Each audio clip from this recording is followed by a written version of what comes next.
पदार्थाकडे जाऊया. काय पदार्थ आहे आजचा? आज आपण करणार आहोत आमच्या खानदेशची स्पेशल केळीची भाकरी. हे खानदेशातलं फार इंटरेस्टिंग आहे. अळळा ते इड उच्चारतात. त्याच्यामुळे धुळेचं धुळे, जळगावचं हो की नाही. हो त्याच्यामुळे केळीची भाकरी म्हणजे केळीची भाकरी. Yes. पण ही कच्च्या केळीची भाकरी आहे का? कच्ची केळी जी असते ना ती हा. आम्ही सुकवलेली असते. अच्छा. त्याचे असे काप करून ते सुकवतो बर. आणि मग ते वर्षभरासाठी राहते.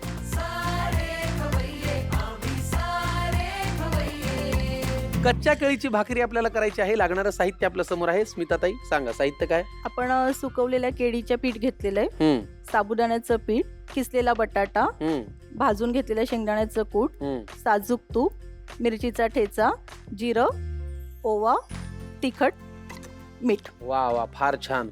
मला सांगा हे कच्च्या केळीचं तुम्ही पीठ घेतलंय, हा ही प्रोसेस तशी बऱ्यापैकी मोठी आहे.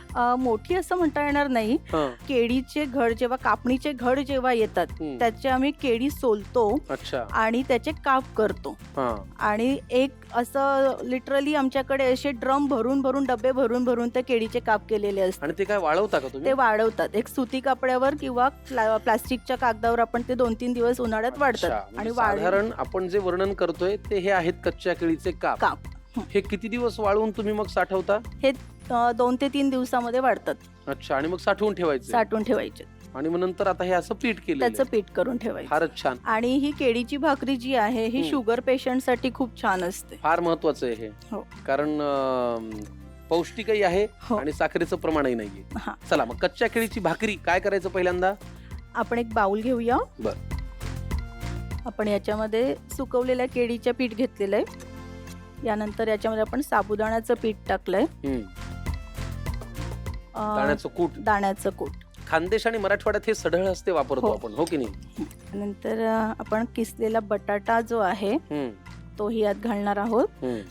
त्यामुळे एकदम खरपूस अशी भाकरी होते. मस्त होईल आणि ती बांधून येईल छान. येस, आणि अजून एक काय, आपण थालपीठ करताना असा बटाट्याचा किंवा टरबूजाच्या सालीचा खीस घालतो, किस घालतो. तर तसं हे हा. जिरं, चवीसाठी जिरं घालूया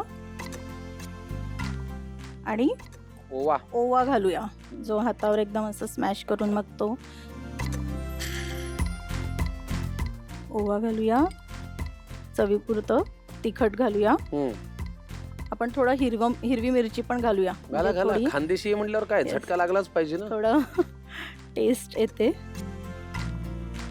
आणि चवीनुसार मीठ. ते मी हातानेच टाकते. हो हो हो. चवीप्रमाणे मीठ घालूया.